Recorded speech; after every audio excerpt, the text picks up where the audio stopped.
It's a party.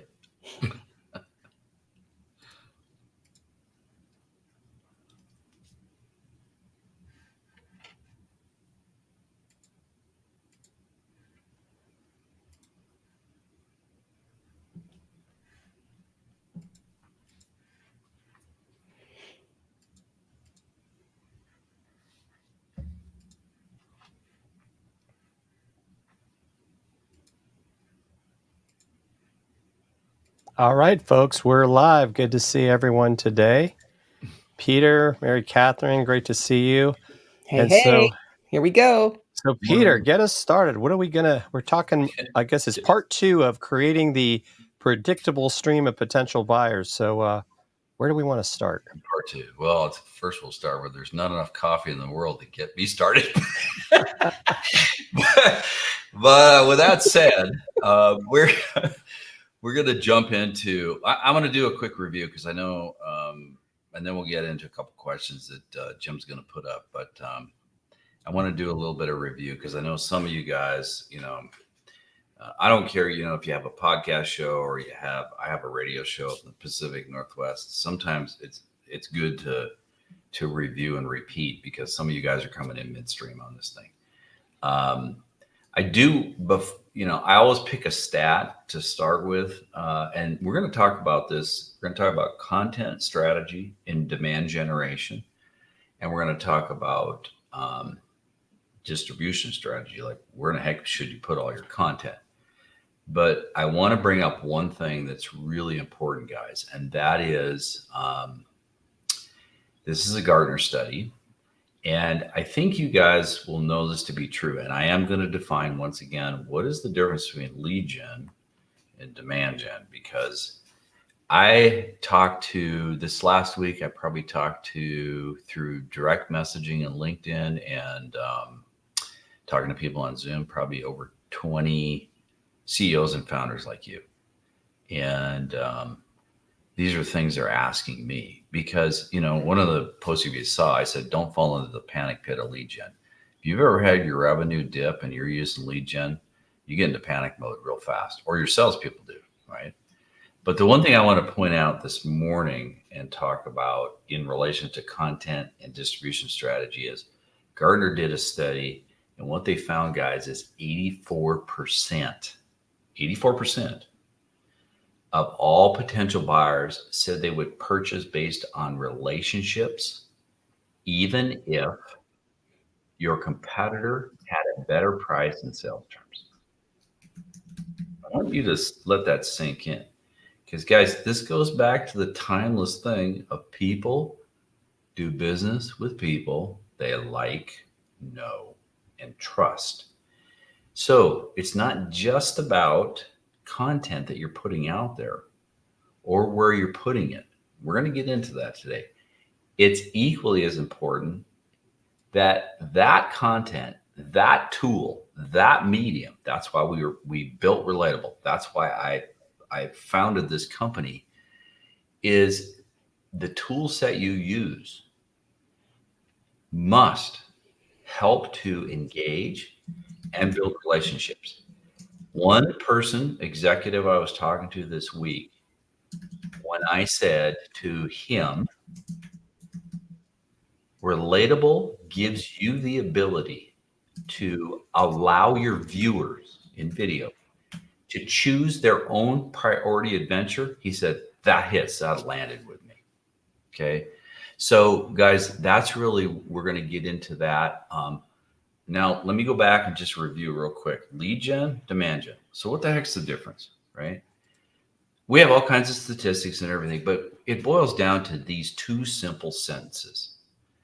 Lead gen is where you're collecting leads to invite that potential buyer into your sales process to try to persuade them to buy.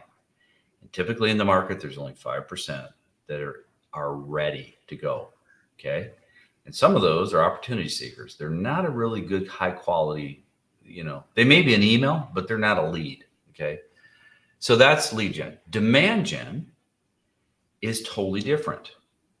It is your potential buyer is inviting you into their buying process, okay? And they're ready to buy. And that covers the 5% and it covers the 95%. So in one of the things we're going to do in our next 2 weeks from now, and we'll get into that later on, is we're going to cover, well, you can't just flip the switch on lead gen, okay? As much as we'd like to do that, demand gen takes several months, 6 months to a year. So Mary and Jim and I are going to talk, how do you use the best parts of lead gen with demand gen while you're making this transition?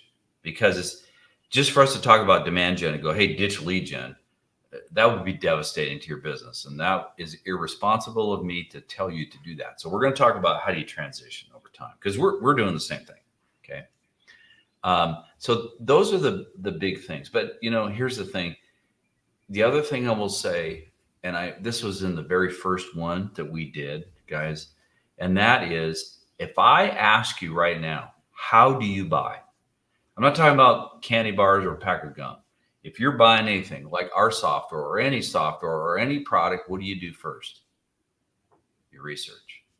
We all do the same thing. Yet lead gen does not support that at all. Demand gen does. Okay.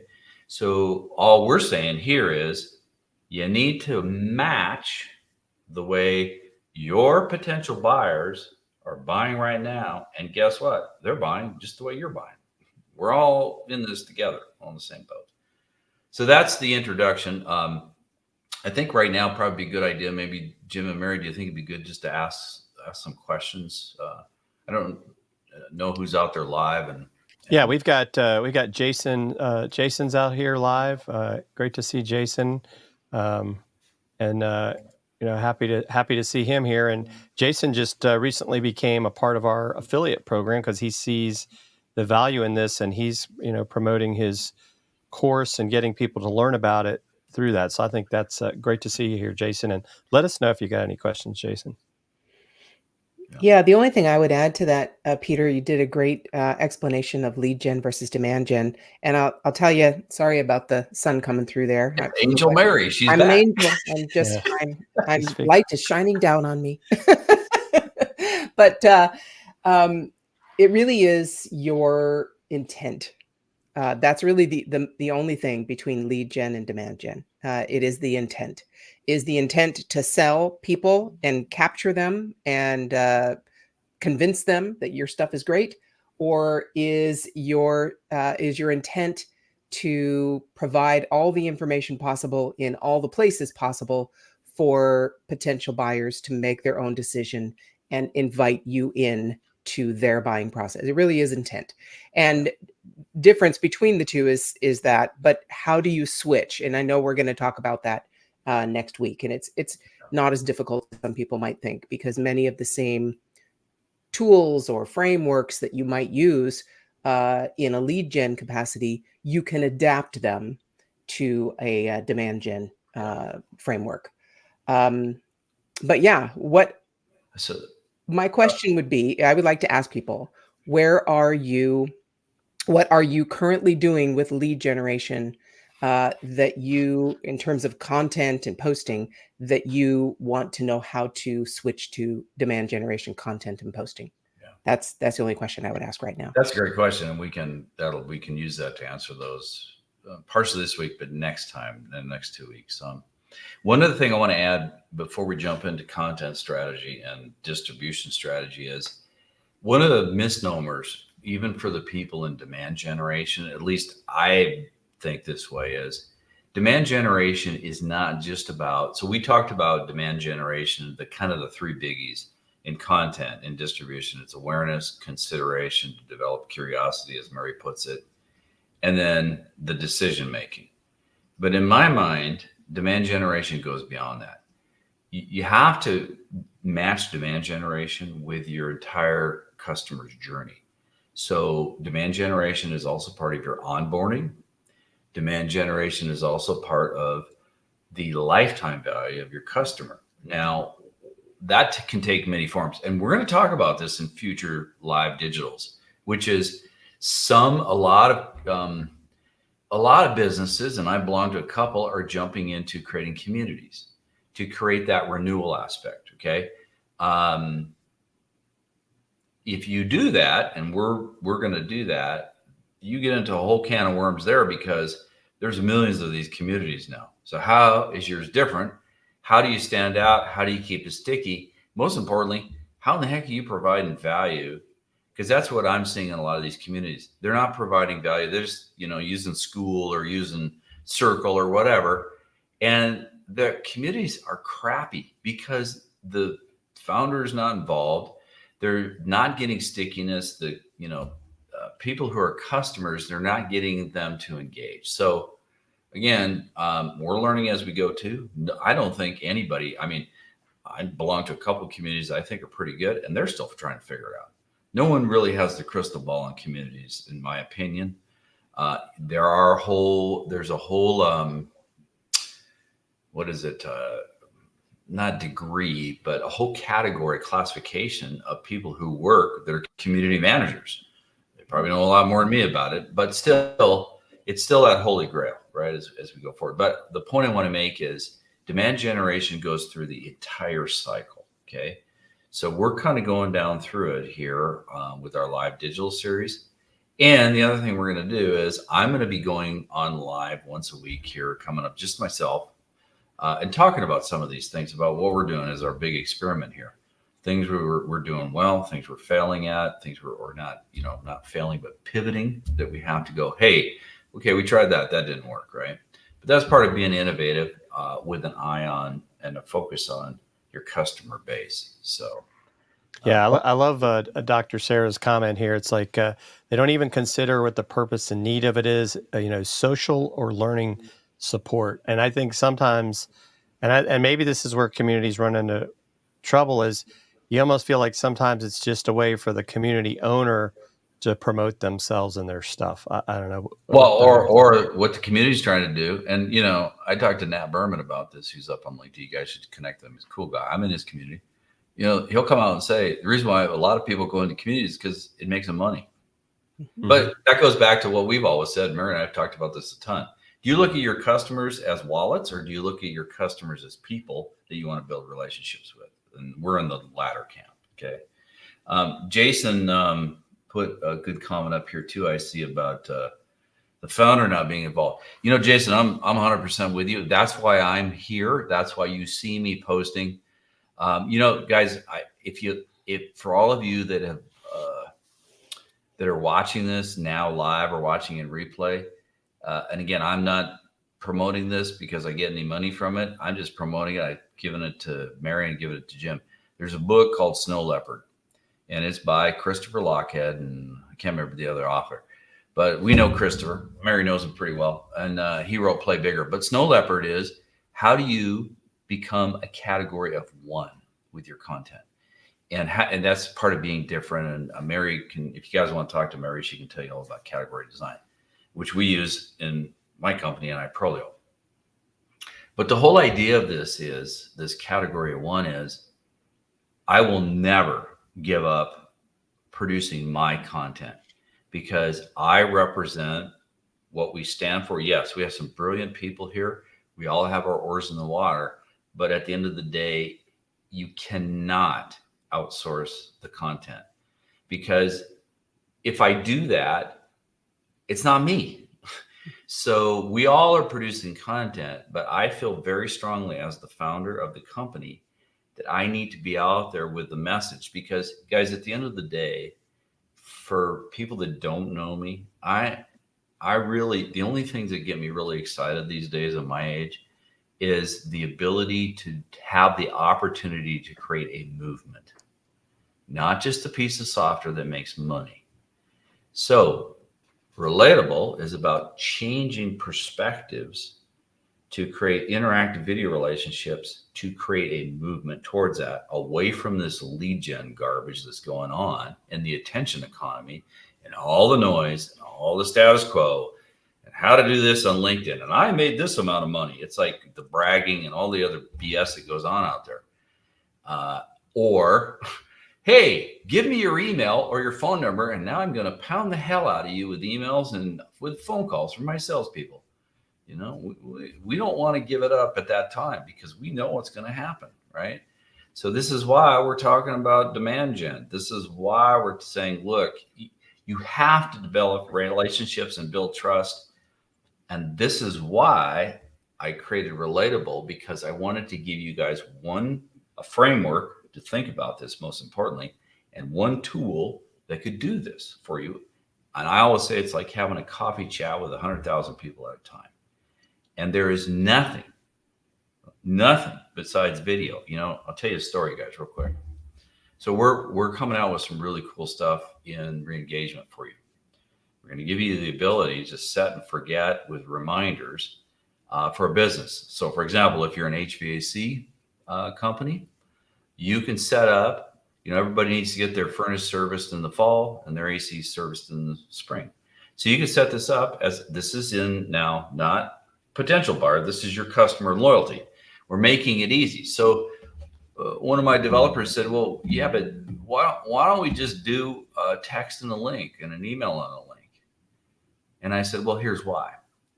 I said, think about it this way. You and I have been together for 5 years. If all I did was email you or Slack you, what kind of relationship would we have? And he sat back in his chair and he went, oh, I get it. Right. So, but this is the kind of stuff, it's the dawning, of like, it makes total sense because this is how we are as human beings. That's why, we've always said, guys, you do a funnel. It's a one-way experience. You do interactive video software out there that's not even really our competitors. It's a one-way experience. It's like going out with your significant other on a first date before you even know them and getting down at the end of the day on your knee and go, hey, you want to get married? Mm-hmm. We don't do that as people. Okay. So this is kind of our introduction. Any other comments or questions? And we're going to move into. Yeah, I just want to say one thing to that. I love what you were saying about the fact that you're the founder. You are posting your own content. I'm posting content from my voice for Relatable about what I believe in. Jim's doing the same. And I love that Dr. Sarah is going to jump in this weekend and start creating some of this, because this is kind of an intersection between being an entrepreneur, a small business owner, a CEO, whatever your role is in your particular business, and a personal brand or influencer. You can actually bring that into your business. And if you don't, people don't build relationships with your brand or your business logo. They build them with the people. Yeah. So that's the beauty of us. You see Peter's personality is different from mine and speaking. And if you don't like watching someone speak with moving their hands and you're distracted, okay, I get it. I'll try and hold my hands down, but you see the difference. There's different personalities, but we're all talking about the same thing from our voice. And the more people you have in your organization doing that, the more your potential buyers will be able to have a relationship or start building a relationship with your company, with your business and the people that help it run. So it's kind of a intersection, right, between category and actual personal brand or influence. And you get the chance to do that because you're building the relationships. Yeah, it really is. The other thing, Mary, and I mentioned this last week when we were talking, is for you people out there, personal brand is powerful. There's, nothing wrong with it. I'm not against it, but be careful, because if you build your whole business on personal brand, you have no valuation. And I'm in the business to have a valuation. So whatever you do, there should be some substance behind personal brand. If you look at a lot of these content creators, they yak all the time about personal brand. But at the end of the day, can they ever sell their business? No, it dies with them. They have no business. They have a business, but I call it a lifestyle business. They have a lifestyle business, not a traditional business where you have valuation and can sell it. So if you want a lifestyle business, I'm not knocking you for that. Just know that when you're done, it's done. That's all. So, all right. Let's get into content strategy. We're going to talk about this. So content, guys, really is, you have a demand gen engine, and the content is your fuel that you feed the engine. And the content has to be personal and relevant. So we're going to talk about both of those. Personal means like what I said. And, I love talking, Dr. Sarah, thanks for being here. Jason, thanks for being here. and everybody I get to talk to. And I love it as the founder because it gives me a unique perspective on what others think, not what I think, which is way more important to me. And so this personal thing that hit home to me today too, because, or this week, because I was talking to a CIO and he goes, future proof. He goes, I don't really get that. But he said, when you said, choose your own adventure based on your priority set, he goes, that lands home with me. He goes, I get it. And now I understand what future proof is. So I was telling Mary and Jim before we jumped in, we were off air. I said, now I've got another fun problem to solve. How do I help people understand what future proof your business means right when they're looking at it within the first 2 seconds? Okay. So that's my challenge. I got to figure that out. Right. But the content, really, your content strategy is your map for your future direction. It's really about, it's got to speak to your point of view. And we talked about unique point of view. And by the way, Jim, this is probably a good time. We talked about that in a previous live, and where can they go find those? Oh, yeah. So that they can find our previous lives on our YouTube channel. If they're following me on LinkedIn, they can find them there. But really, the easiest way is our YouTube channel. And I'm going to share it here on the bottom. You just go to search it, Be Relatable Pro. We're actually live on YouTube right now as well, if people want to jump over there. Okay. So I'm not going to go into all that because we're going to go through content distribution strategy, but how you set up your unique point of view, what you stand for, what you stand for against. We talked all about that in a previous live. So please go watch that. It'll give you all of the mind map that you need to pull that off. The other thing is to change perspectives. Okay. So especially when you're creating a new category that's different, you have to, and again, guys, if you're, I don't know, maybe I'm going to overstep my skis here, but I don't really think if you're going to be in business, you shouldn't be in business just to build a better mousetrap. Because it's like, what's the point? There's so much of that crap out there. Do something different, right? Create a movement. In fact, that's one thing I want to bring up. If you guys have never watched on YouTube Dancing Guy, Dr. Sarah and Jason, you guys are Dancing Guy. You are the first part of the movement. And all the other people who are watching this, you're also Dancing Guys. So go watch Dancing Guy. It'll give you a good pictorial of what I'm talking about is how does a movement start, okay? It starts with the first few key individuals, and then it starts catching on, and then it starts going, and you get the momentum. So watch Dancing Guy on YouTube. It's pretty good. Okay, so change of perspective is you have to take them from where they're at in context to get them to think about the problem that they have differently. And the solution is whatever your solution is, right?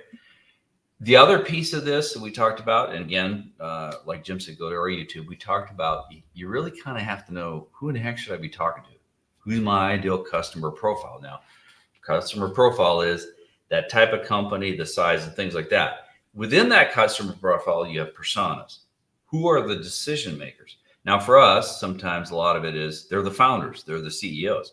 If you do a lot, enterprise or corporate level, they may be the VP of sales, the VP of marketing. They're not necessarily the CEO or founder, right? So you just got to know who am I speaking to here? Like example I gave to you, I think it was 2 weeks ago.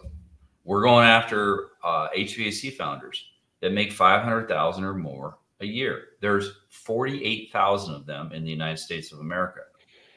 Our platform is exactly a great fit for them for what they need with the reminder, set, and forget. So that's one of our ICPs, just to give you an example of what goes on there. Okay. Now, your content strategy, just so we're clear, because we're talking about demand gen, not lead gen. It's not about phone calls. Cold phone calls, that is not what I'm talking about. It's not about direct mail. It's not about email marketing. It's not about outbound advertising. It's about matching what your buyers are going through, which they're going through a mental process of research. Okay. So the thing about it is we have, can you show that, Jim, show that Gartner graph here, please? Okay. So this one here is from Gartner, top 5 types content buyers use to make software purchase. So this is for us in software, but it does relate to all of you in different businesses, whether you're a course creator in sales, doesn't matter, right? People do look at customers' reviews and ratings. Although my opinion on it is this: while they will do that, they will make a decision based on actually experiencing you and your product. I don't care how many great customer reviews and ratings we have in Relatable down the road. When you come in and you try Relatable like Jason did, and you build something that quickly and get from point A to point B, that trumps customer reviews and ratings every single time, in my opinion. I don't know. Jason, you let me know if you agree or disagree with that, but that's the way I see it. Okay. But guys, what I want to point out, you see that second one up there?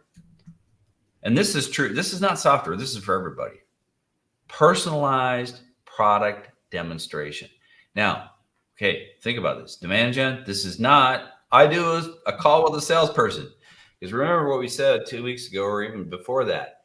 Gartner has shown 72% of all potential buyers in B2B and B2C, they want a seller-free experience. That means they never want to talk to a salesperson. And this is even for people in enterprise level sales. Okay. So this is the kind of thing of you got to create a personalized product demonstration, like a virtual demo. This is where Relatable becomes really powerful, because you can do that in an interactive experience that engages while you're collecting data and all that kind of stuff, right? So you can see it's number 2.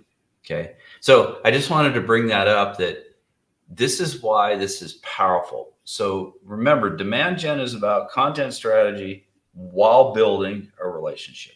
Okay.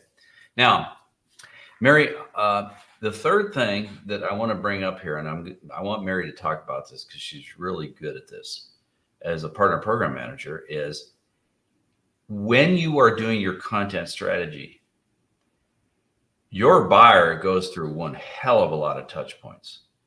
And we call these, or Mary calls them, micro commitments. So Mary, could you speak to that a little bit? Yeah, definitely.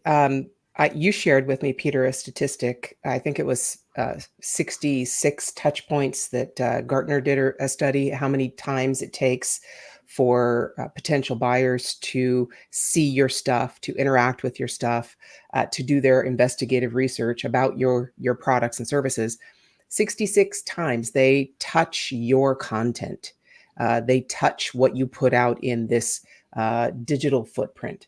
And out of those times, if you just post something on LinkedIn and think, there we go, it's just a post, that's one touch. What I've always done with these adventures, these choose your own adventures, is every single time a potential buyer touches, clicks, taps, that's a micro commitment to learn more, to be demand curious or considering.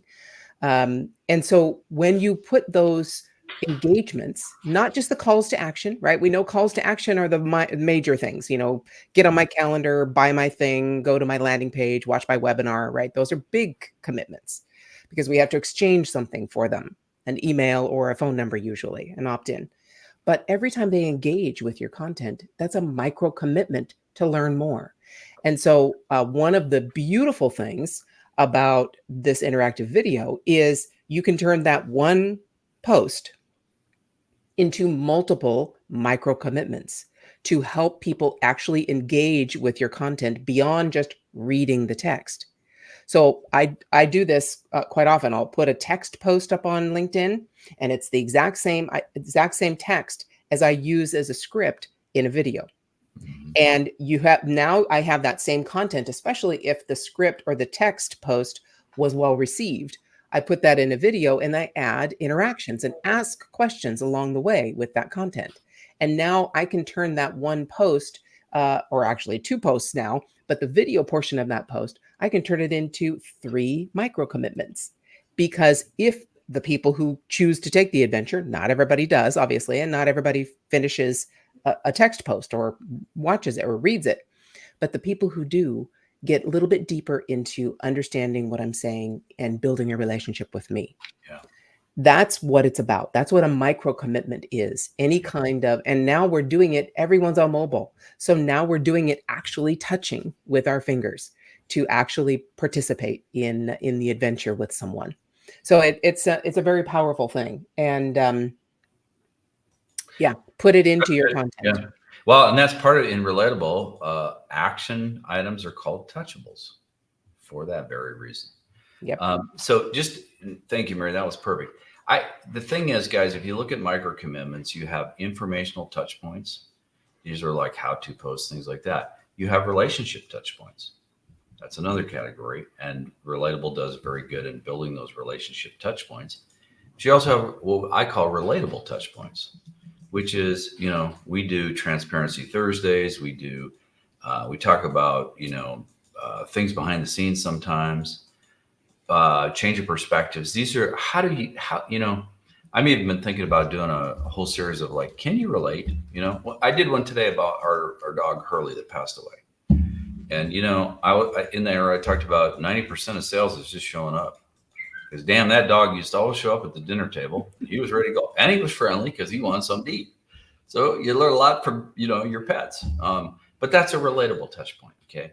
So those things are very, very important. Now, in your content strategy, there's pillar pieces of content and there's consumable pieces of content. So what pillar pieces are, these are pieces that they're evergreen. They are out there, and yes, you should look at them and update them, because the other piece about personal and relevant is it speaks to that particular person in a way they go, wow, they're like inside my head. Right? That's good, relevant content. But relevant also means it's current. Because think about it, guys. You ever gone to a website where you looked at a blog post and it was really good, but it was like 4 years old and go, well, is that even relevant today? Right? So this is why when you create a demand gen engine, you have to feed the engine with current content that you can repurpose it. You can repeat it. And we're going to talk about repeatable. But pillar pieces are like your unique point of view, your change of perspective, your use cases, your white papers, could be a website. That's a pillar piece. In fact, your website, we always say in demand generation, your website should be your best salesperson. Even over, if you have salespeople, it should be your best salesperson. Because why? It doesn't work from 9 to 5. It doesn't work. It works 24/7. Salespeople work 9 to 5. Salespeople get weekends off. Your website never does. People, as you know, we're all the same. Do you guys just go search for products and services 9 to 5, Monday through Friday? No, we don't. So it has to be about, and like Mary said, you better make it. This is why we did relatable, so you could build relatables with your face, phone, and finger, because everybody is on their mobile phone. Guys, I had a wellness center with my partner, and we did a lot of local advertising and things. Do you know that almost 90% of all of the stuff that came in through mobile phones? And that was 6-7 years ago. 88% of all people in the world on LinkedIn are on mobile devices. They are not on a desktop or laptop like we are here in the United States. So you have to think about that, right? Consumables are interactive video clips, newsletters, your blog posts, Q&A sessions, FAQs. These are all consumables where people are going through in the moment, and it's helping them. It's like Mary said, it's a micro commitment to get them down the pipe on the way they want to get down the pipe, not the way you want to shove it down their throat. See, this is the problem. This is the inherent insidiousness of email marketing. It's a one size fits all, and I'm going to take you through the journey I want to take you through, not the one you want to go through, right? And this is why email has failed, okay? I mean, you guys look at the industry open rates and click-through rates. This is why funnels are starting to fail now too. And the reason being is because when you go into a funnel, you're going to have the hell sold out of you. One-time offers, upsells, downsells, all this stuff. Even the guy that did ClickFunnels go, I got to do this because my ad costs are high. Well, there you go, right? So, I don't want to be the Billy Mays of SaaS software. I just don't. So, so I love Billy Mays. He was a cool guy, and I liked his infomercials. But it's or QVC, right? QVC is an norepinephrine thing with a countdown timer. again, there's a hell of a lot of buyer's remorse on those kinds of things. So it's not building that relationship and that trust. That is not what we're talking about here. Okay.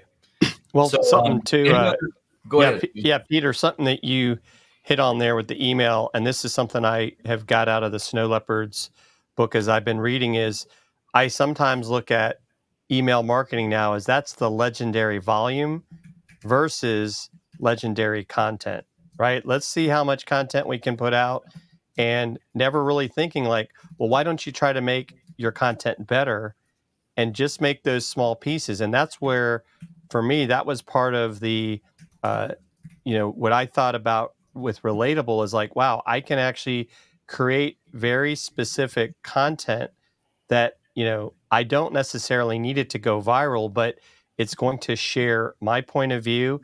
It's going to give people that choice of, what do they want to really know more about? Because I don't necessarily know where they are when they come into the, into that video engagement with me.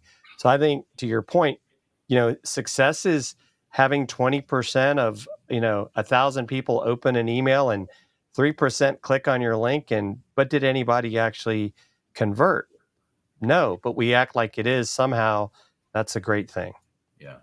I agree, Jim. Can I say something too? I'm sorry, because we talk about this, especially when you talked about stats, Jim.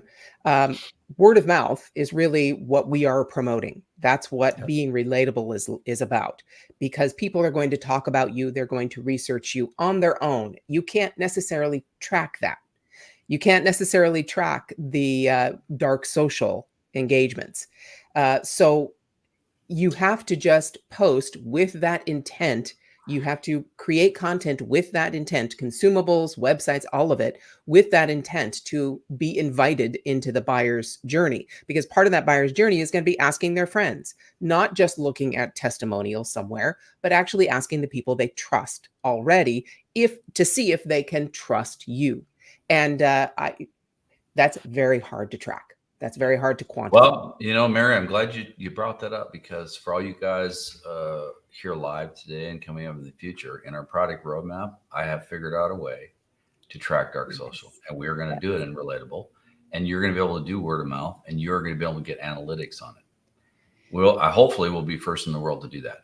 Yes. But I have figured out a way to do it. So, because Mary, you're right. Dark social, we're going to get it. That's part of the, how do you, down the road, in our live series, we're going to talk about word of mouth and, as part of the customer turning them into fan, right? How do you do that?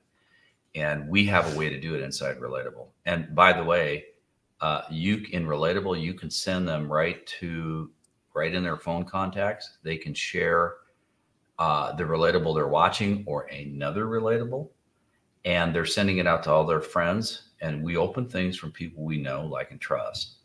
And by the way, that costs you absolutely zero. It will cost you nothing to build your audience that way. And it's coming from somebody that they trust, right? So the other fact about that, if you look at some of the dark social, if you looked it up, dark social is not dark web, so don't be afraid. Dark social, up to 80% of all content sharing and private recommendations of products and services are now done through dark social, like Mary was talking about.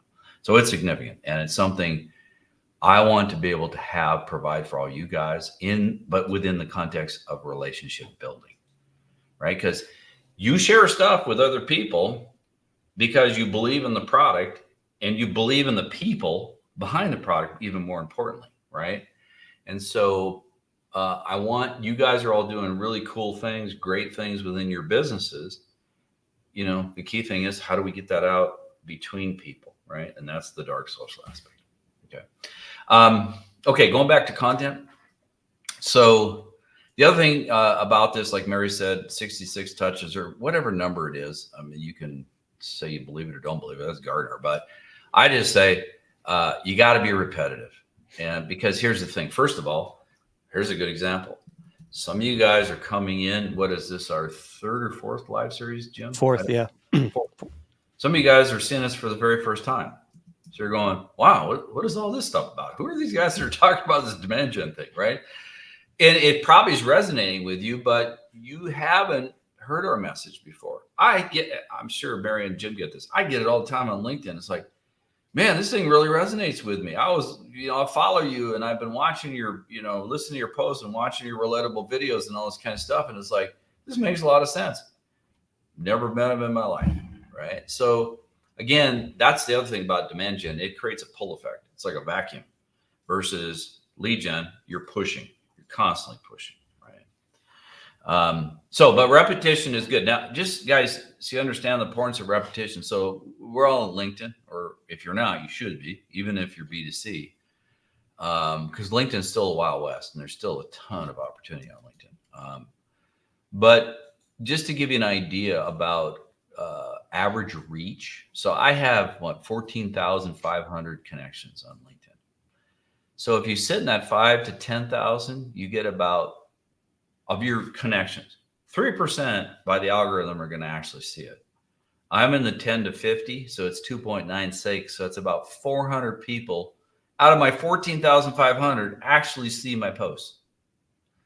And then you got all the monkey business, which even if you turn on your bell, I know Jim has told me, I don't see your posts sometimes. I even have your notification bell on. So who in the hell knows what this algorithm is doing? And this is not, I'm not picking on LinkedIn. It's true for Instagram, TikTok, all of them, right? I mean, people now on TikTok are complaining. It's like, wait a second. All of a sudden, TikTok is showing me stuff from a month ago. I'm not getting any current stuff. What's going on here? It's a manipulated, video platform. Yeah. So as long as you know that going into it, right? The repetition too, guys, think of it like this. You guys, this is the way I look at it anyway.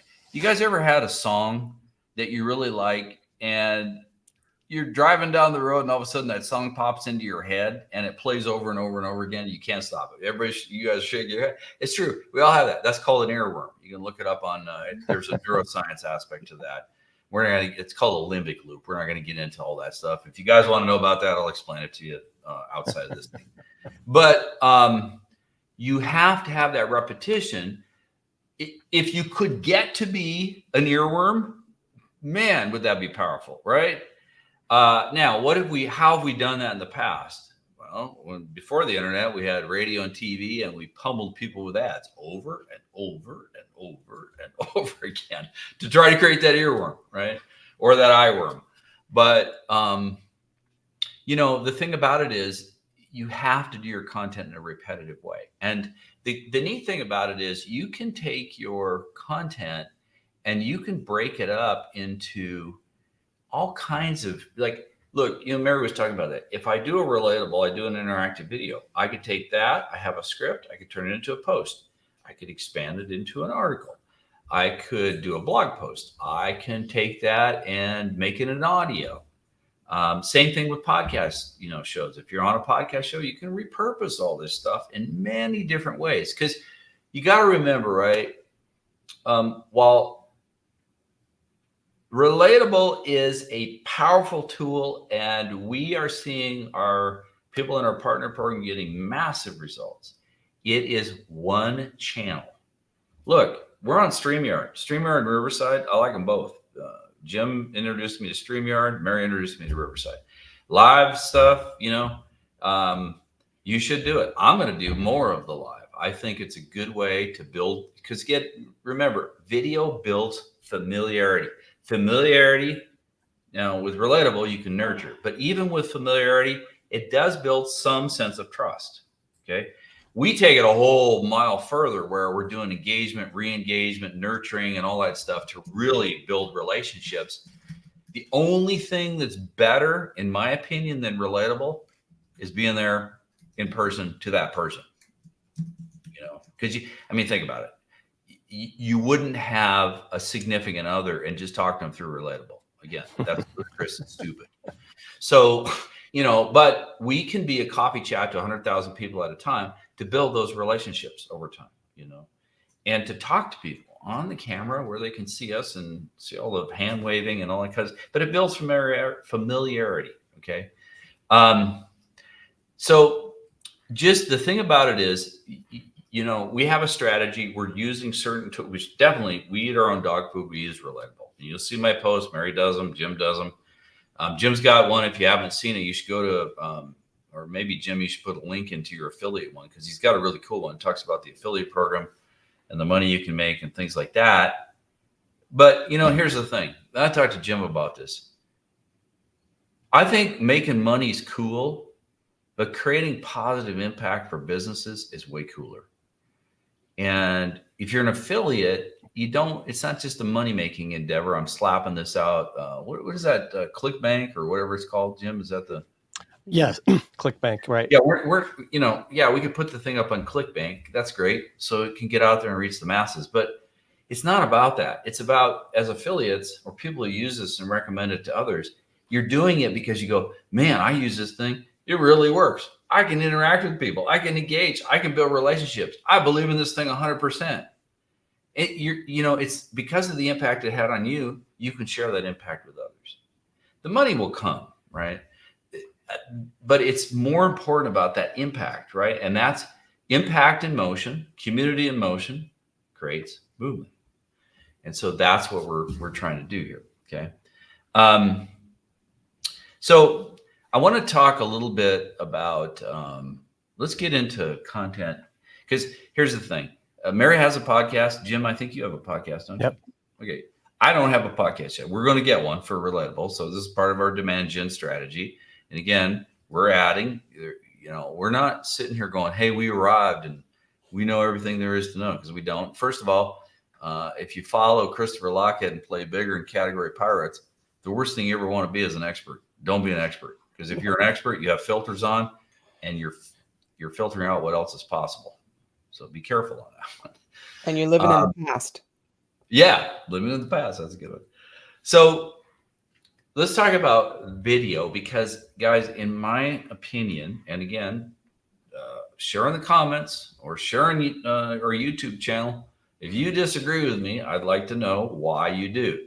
I don't think there's any medium out there besides video that can do what video can do for building relationships. Now, not just any video would do. So be careful about that, because you see a lot of LinkedIn people up there with these passive videos, just like YouTube, just like TikTok. The problem with that is they're passive. So guess what you get? Passive. These people, they're not committed. They're just watching your stuff. Okay. So that's good. That's good video. Great video is interactive video, or better video is interactive video. Great video is interactive video that builds relationships. And that's why we did what we did with Relatable. But, we run into a lot of people. In fact, it's funny because, and Mary, you can talk to this too here in a second. I just want to share my opinion. I want to hear what you have to say, because you talk to a lot of people in our partner program. It's funny how people our age, I even did it too, guys. I created Relatable. And then I'm going, okay, now I'm going to use this. I'm really super excited. And then I get in front of the teleprompter and I go, what do I say? Right? It's like, I know for analogs, we freeze up. But now it's kind of like riding a bike with training wheels. You started, now I just pop off. I go outside. I'll talk about anything. I'll be on video. Guys, look, I think all three of us, Mary, Jim, and I, we've all done speeches, keynote speeches, all the stuff. I can get up. I can talk about anything off the top of my head. But for some reason, when I see that green button on the camera, I'm going, what do I do? Right.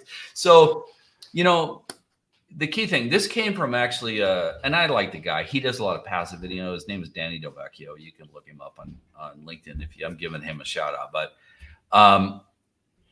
But the thing is, he talks about, hey, here's some. Now he's the other side. He's a native digital. These people, if you're younger, hey, good for you. You were born with a phone in your hand. You were born with video. You were born with the internet. You don't know a time when there was corded phones and, sneaking around to the other side to get some privacy, kind of thing. But, so video for you is, we have people in our partner programs who go, yeah, I'm just going to go do it. I think, Jason, you're probably one of them. I don't know what your age is, but you certainly act like a native digital, because you're like, damn, I'm just going to do this. And I'm just talking. And you're really good on camera, by the way, Jason. But, first of all, to make it easy, think about when you're on video, don't think about all the people that are watching it. Talk to a person of one, Mm-hmm. You can, I always, some people say that, in speaking training and Toastmasters, it's like when you're up on stage, just think about that one person you're talking to. Don't think about all the people in the audience, because you'll freak out and you'll probably throw up on stage, which is not good. So talk to the person one. Keep, the other thing too is, here's what I do. Now I use Keep. I have an Android phone. You iPhoners, I don't, you have something like that, but keep a list of ideas. I'm always jotting things down when I'm running or I'm listening to something. I go, that's a great idea for a relatable interactive video. So just keep a list. I use Notepad++, and I have all kinds of post ideas that I have in there, which I'm going to eventually get to turn into posts, right, as things pop up. When you do it too, minimize distractions. Wherever you're at, try, at least when you're starting out. I probably wouldn't recommend, if you live in New York City, don't go down to Manhattan on 7th Street and go, hey, let's do a relatable video with all these people running around, because it'll probably just be too much. So I started on my desk. If you guys look over there, you can see I have a little studio here, but now I have a gimbal and now I can walk around and do things. And I think it's like super cool. The other thing too is, don't try for perfection. That's the other thing too, guys. And again, this is my opinion, but I'm sick and tired of filters. I'm sick and tired. I mean, when people turn their filters off, I go, wow, that's what they look like.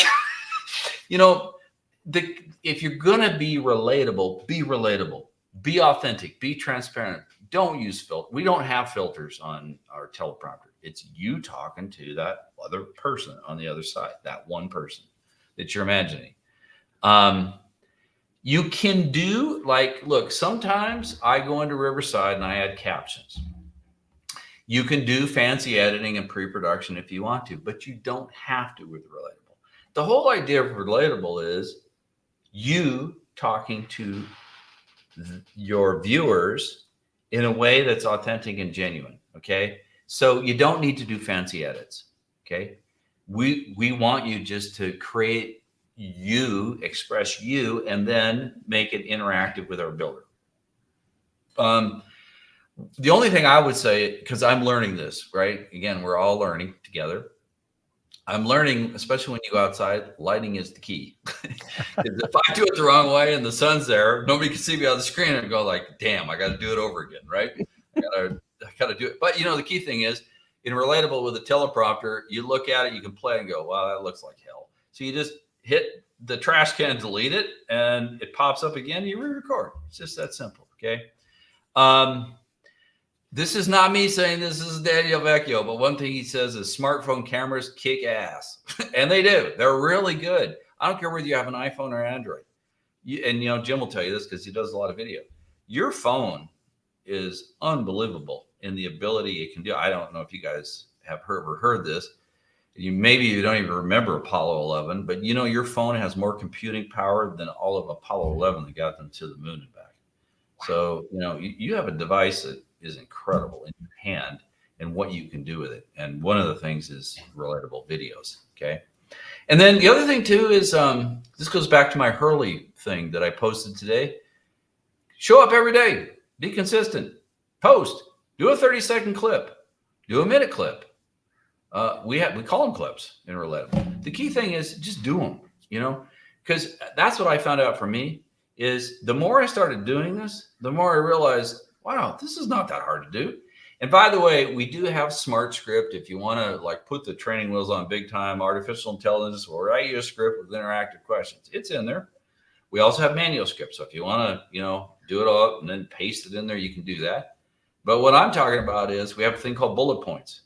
Now, you guys, we're all experts in what we know and what we do, or maybe I shouldn't use experts, but we all are knowledgeable in what we are about, right? And so you can just do 3 or 4 little bullet points, turn on the teleprompter, and they're right there. Just speak from them off the top of your head. I do a lot more of that now because I'm really comfortable. I mean, look, I have my notes over here, but this whole hour we're talking off the top of our head pretty much, So because we love what we're doing, we love the passion of it. We resonate with what demand gen can do for you and relatable to really create that predictable stream of potential buyers. And that's what future-proofs your business. So any other comments on video, Mary or Jim? You guys Yeah, let me go real quick, Jim, and then you've got a lot, I'm sure. So one thing I'm seeing a lot in our partner program is there are people who are very comfortable being tied to their desktop and laptop with their perfect background or their virtual background and their headset, like they're I don't know what. A pilot or something. But anyway, so they're very secure, feeling good about that environment. And I'm going to challenge you to get into the future. It's actually now, it's not the future, and join all of us who are on our phones. Peter gave statistics about that everybody's viewing things on their phones. Well, why would we be any different? We are doing the same thing. Now, Peter has given us a tool where we can actually create and edit and make interactive our videos on the fly on our phone. We are no longer tied to our computers. If we're in line at Starbucks, in line waiting to pick up our kids, we can actually create these things when the thought hits us. On a run, like Peter said, you don't have to write it down in Evernote. Yeah, you might look sweaty, but guess what? Everybody else is going to relate to that because they get ideas in those situations. Just please don't do it in the shower, okay? but we all exercise and get ideas, so record it right there. Yeah. We can do this. We don't have to wait until we get back to our desk. Yeah. So anyway, that's the only thing I'm going to say. Yeah, and I would just add, yeah. In fact, it's funny, right? Because I didn't realize we're going to hit on some of this, but I just posted an article today. It's on my Substack. It's on my LinkedIn, talking about 3 things you can do to get started if you are afraid of video. Because, like Mary said, what people don't realize is how powerful this is. And so you can see right there. That's my relatable opened up on my phone. Of course, all the lights are kind of messing up, but I could just start from right there talking to the phone. There's, I use this app called Camo. And what's great about that is I could hit record and then I can actually set my camera up somewhere else. So it'll record to my desktop if that's what I want to do, because I want to do some editing. And not everybody's going to have to or want to. But the power of that phone, you got a 4K camera in most cases, and you don't need to record in 4K. That's a huge file size-wise. 1080 is just fine. So I think, I didn't do video until I started in, I'll say, April, I think, of 2018, after going to Social Media Marketing World. They were talking about how important Facebook Live was. And I was like, oh my gosh, if I'm going to show my clients how to do this, I'm going to have to do it. So I'm not someone that grew up, in the movies and doing video. But it also, the beauty of video is it's leaving a legacy, and it just creates that, like Peter says, that, that like, know, and trust that's really going to help you connect with people in ways that you just can't do with any other medium right now.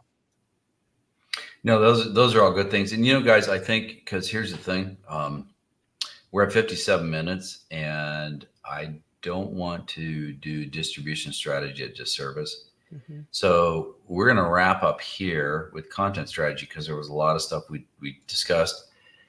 Was it 2 weeks now from now, Jim? Yes. Yeah. On Friday, the 12th at 12 o'clock Eastern, 9 Pacific. Okay. Because I really think, here's what I think is going to happen. I think we could spend a whole hour just on distribution strategy between the 3 of us. So we're going to move that out instead of trying to run through it here in 2 minutes. That's not a good thing to do. I really want to dive into it and share, some of the things we suggest, and also some of the things we're doing in distribution strategy there. And part of that is use cases. We're going to talk about some use cases that are pretty cool for relatable. So, Jim, what's the QR code here? Yeah, so the QR code, if you scan it, it's going to take you to our website. You can get a 2-week free trial, and then don't forget to follow us over on YouTube, not only to catch up on the shows that you've missed, but we're also putting content out there that shows you how to use Relatable. We're going to keep building a library out there. We'll be putting use cases. We'll probably even put some just examples of how to do video, because there are a lot of things that, everybody's coming from a different point. It's, kind of like when we talk about, the cycle of things is, some people have never done a video. Some people are experts. And so everybody needs something different. Yeah. Very good. Very good. Guys, that was great. I guess we're at the top of the hour here. So thank you for everybody attending and everybody watching this replay. Again, if you want to learn more, grab the QR code there, or you can go to our website at home.relatable.pro. Last thing I'm just going to leave you with is, guys, at the end of the day, no matter what we do, it's good to be relatable. And when you be real, you're remembered and you're relatable. And really, that's the whole reason why we wanted to start this movement. So thanks for everybody coming. Appreciate it. Thanks, everyone. Ciao.